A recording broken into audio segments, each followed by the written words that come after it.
मैं बयानों की बात कर रही हूं। देवेंद्र फडणवीस ने आज जो बयान दिया, उन्होंने कहा रैली पर रोक नहीं है लेकिन उसकी इजाजत लेनी होगी, ये सीधी बात है। इसी के साथ राज ठाकरे पहले कह चुके हैं कि मराठी नहीं बोलने पर मारो, वीडियो मत बनाओ। मतलब वो तो खुलकर मारने की छूट दे रहे।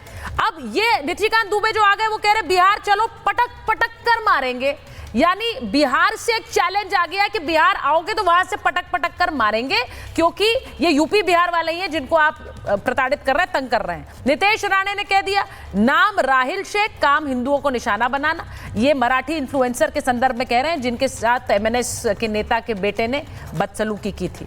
अब जो आप संजय निरुपम को देख रहे हैं, मुसलमानों के दबाव में हिंदुओं पर हमले कर रहे हैं। इनकी वही वाली बयान आ गया कि उद्धव ठाकरे अपनी सोच बदल चुके हैं, वो हिंदू हृदय सम्राट नहीं है, अब वो हिंदुत्व की बात ही नहीं कर रहे हैं। रोहित पवार जो कि एनसीपी शरद गुट से हैं, वो कह रहे हैं मराठी लोगों को इजाजत नहीं मिल रही है, ये दुर्भाग्यपूर्ण है। अब ये बयान खाई पैदा करेगा। मैं प्रताप सरनाइक की बात कर रही थी जो कि मंत्री है महाराष्ट्र सरकार में, शिवसेना शिंदे के विधायक हैं, और वो कह रहे हैं एमएनएस को मोर्चे की इजाजत क्यों नहीं मिली, तो वो सवाल उठा रहे हैं। लेकिन इन सब के बीच जो यूपी बिहार वाले बयान है वो सबसे इंटरेस्टिंग है। पप्पू यादव जिन्होंने कहा गुंडागर्दी बंद करो नहीं तो सारी हेकड़ी निकाल दूंगा, वो ये कह रहे हैं बिहार में बैठकर। और दिनेश लाल निरहुआ जो कि सांसद है बीजेपी के, वो कह रहे हैं मैं भोजपुरी बोलता हूं, मुझ पर हमला करके दिखाओ, मैं तो भोजपुरी बोलूंगा और महाराष्ट्र में आकर बोलूंगा। अब निरहुआ का जो ये बयान है, ये सारे बयान क्या ये दिखा रहे हैं कि ये भाषा की खाई ज्यादा बड़ी कर रहा है। संगीत रागी जी आपसे पूछ रही हूं, ये यूपी बिहार वर्सेस महाराष्ट्र क्यों हो गया है? हमें इस देश में एक नेशनल आइडेंटिटी पर बात करनी है, या मैं बिहारी, मैं यूपी का, मैं महाराष्ट्र का, मैं दिल्ली का?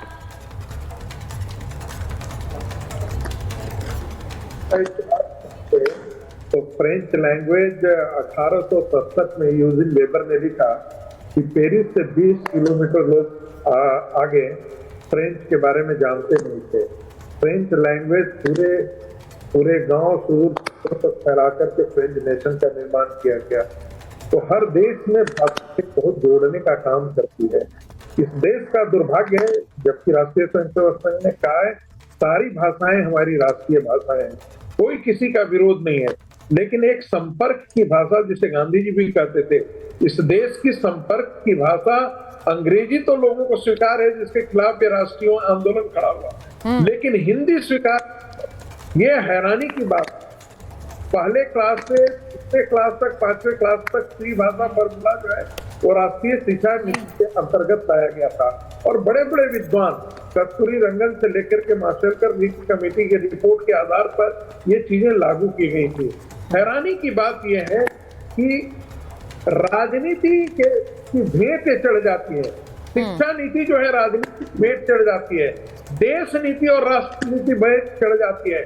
अब उद्धव ठाकरे, सब कौन नहीं जानता मुंबई में कि राज ठाकरे की राजनीति गुंडों की राजनीति है, मवालियों की राजनीति है, हिंदी भाषियों को पीटने की राजनीति है। उनके नेम प्लेट आप उनके दुकानों को आप मराठी में नहीं करेंगे तब हम उनकी पिटाई कर देंगे। ये कौन नहीं जानता राज ठाकरे की राजनीति को इस प्रकार की? मैं जरा सीमा जी से पूछ लेती हूँ। सीमा जी, आप नहीं जानती, वो कह रहे हैं राज ठाकरे की जो राजनीति है वो गुंडाई वाली राजनीति है, अगर इस पर कोई खुलकर ना बोले तो वो झूठ बोल रहा है। सीमा जी बोलिए। देखिए गुंडों वाली, देखिए मैं तो सिर्फ इतना कहना चाहती हूँ कि सिर्फ एक ही नहीं है। आप देखिए किस तरह से दूसरी साइड से भी एक मतलब एक इमोशन है। एक मैं तो ये कहूँगी कि एक संतों की धरती है ये, उसके ऊपर इस तरह की बातें करना, देखिए, और जिस तरह से आप देखिए इजाजत नहीं दी गई अब मेरे ख्याल से इनको जो भी है प्रदर्शन करने की। देखिए एक लोकतंत्र में अब यदि आप किसी और पार्टी को आप इजाजत देते हैं, दूसरे को नहीं देते हैं, नहीं, पूछ लेती हूँ कृष्णा जी को लीजिए स्क्रीन पर। कृष्णा जी, आप लोगों ने इजाजत नहीं दी। देखिए जो जिस तरह की बातें करी गई हैं कि जिस तरह की मतलब शब्दावली का प्रयोग हो गया है, आप ये तो देखिए किस तरह से कि आप कौन शेर है, कौन कुत्ता है, और कौन किसको मारेगा, और यहाँ आओ तो तुम्हें मारेंगे, वहाँ आओ तो तुम्हें मारेंगे। ये किस तरह की भाषा है? नहीं, ये बहुत खराब है। मैंने ये बयान इसीलिए पढ़ के बताए, पर मैम होता क्या है, आदर नहीं कर सकते सीमा जी, होता क्या है कि ये बयान नेता तो देकर निकल जाएंगे, लेकिन इसका असर आम जनता पर होता है। तो फिर जब यूपी बिहार का व्यक्ति वहां जाएगा तो उसको इसी तरह थप्पड़ जाने जाएंगे, और अगर कोई मराठी वहां चला जाएगा तो बोलेंगे आओ हेकड़ी निकालते हैं। तो ये हो जाएगा आम लोगों के बीच, ये खाई भाषा की इसी तरह से फैल जाएगी। मैं एक चीज आपका मैं आपका जवाब ले लेती हूँ सीमा जी। हेगड़े जी, आप लोगों ने इजाजत नहीं दी इन्हें प्रदर्शन के लिए, आपने व्यापारियों को तो प्रदर्शन की इजाजत दी लेकिन एमएनएस को नहीं दी। वो आरोप लगा रही है, जवाब दीजिए जल्दी। देखिए लोकतंत्र, देखिए इजाजत देना या नहीं देना वो पुलिस प्रशासन की जिम्मेदारी है, इस पे कोई राजनेता की जिम्मेदारी नहीं होती है। पुलिस जो लगे उनको कि ये सही होगा, लॉ एंड ऑर्डर अगर कायम रहेगा, पुलिस उनको इजाजत देगी। अगर उनको लगता है कि नहीं होगा, लोगों को तकलीफ हो जाएगी, रास्ता ब्लॉक हो जाएगा, ट्रैफिक ब्लॉक होगा, तो नहीं देगी सरकार। गृह मंत्रालय किसके अंडर में आता भाई? गजब बयान दे रहे हैं, मतलब बयान देकर के बयानवीर यहाँ पर थोड़ी ना बनता। अरे छोड़िए ना, आप पहले तो बोल रहे थे कौन टीवी पे है, जरा चुप बैठिए, जरा बात करने की तमीज रखिए। गृह मंत्रालय और लॉ एंड ऑर्डर का क्या? आप कांग्रेस के प्रवक्ता हो क्या? किसके प्रवक्ता हो? राजनीतिक विश्लेषक हो? कुछ भी मत बोलिए यहाँ पर आके। मैं सुन रहा था आपको तभी से। आपको क्या लग रहा है कि आप सुन नहीं रहे?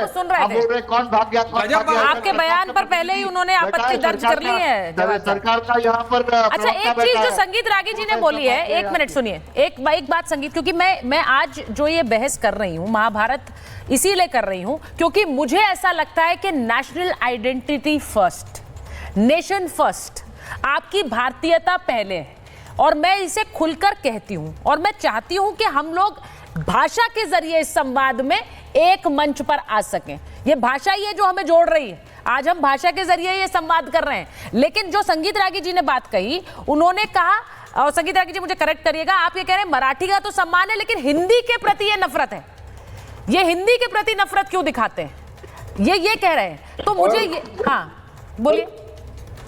और ये उस धरती से जहां सावरकर को कहा जाता है कि मराठी साहित्य के वो बंकिम चंद्र चटर्जी हैं, हाँ। उन्होंने हिंदी की वकालत, डॉक्टर अंबेडकर तो चाहते थे संस्कृत को राष्ट्रभाषा, हाँ। वो उन्होंने वकालत, सीपी रमन जिन्हें हिंदी नहीं आती थी, गांधी जी के साथ संवाद में उन्होंने कहा इसे राष्ट्रभाषा बनानी चाहिए क्योंकि ये 40 करोड़ लोगों का प्रतिनिधित्व करता है।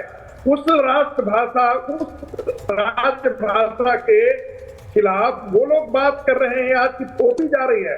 अरे भाई, हम सब जानते हैं कि जिहादी लोग क्या लिखते थे, केरला के अंदर उर्दू नहीं जानते थे, लेकिन उनसे कहा जाता था उर्दू भाषा लिखो, मातृभाषा उर्दू होनी चाहिए। जहां पंजाब में थे उनको पंजाबी आती थी, लेकिन मुसलमानों नहीं, तो काउंटर दीजिए आप। उन्होंने कहा कि ये हिंदी के, पहले मैं एक बार किशोर जी से पूछूंगी। किशोर जी, आपने अभी कहा कि आप खुद हिंदी भाषी हैं, तो वो ये कह रहे हैं कि मराठी का तो सम्मान है लेकिन हिंदी भाषी का भी तो सम्मान करिए, हिंदी का भी तो सम्मान करिए। आपकी नफरत निकलती है हिंदी के खिलाफ, ये नफरत है हिंदी के खिलाफ। स्कूलों में हिंदी नहीं होने देंगे, हिंदी नहीं बोलने वालों को की पिटाई करेंगे, ये नफरत बंद होनी चाहिए। किशोर जी। हाँ, 1960 से महाराष्ट्र के निर्माण से पहली से चौथी तक हिंदी कंपलसरी नहीं थी, 5वीं से हिंदी कंपलसरी हो जाती है। जो लोग मराठी नहीं पढ़ते हैं उन्हें 7वीं क्लास से दिक्कत होती है, ये बात समझ लो। महाराष्ट्र में तो जो पैटर्न चल रहा था वही कंटिन्यू करने का महाराष्ट्र सरकार ने भी डिसीजन लिया है। विवाद का कारण था, वो कारण अब बहुत बढ़ गया है कि हिंदी भाषियों को मराठी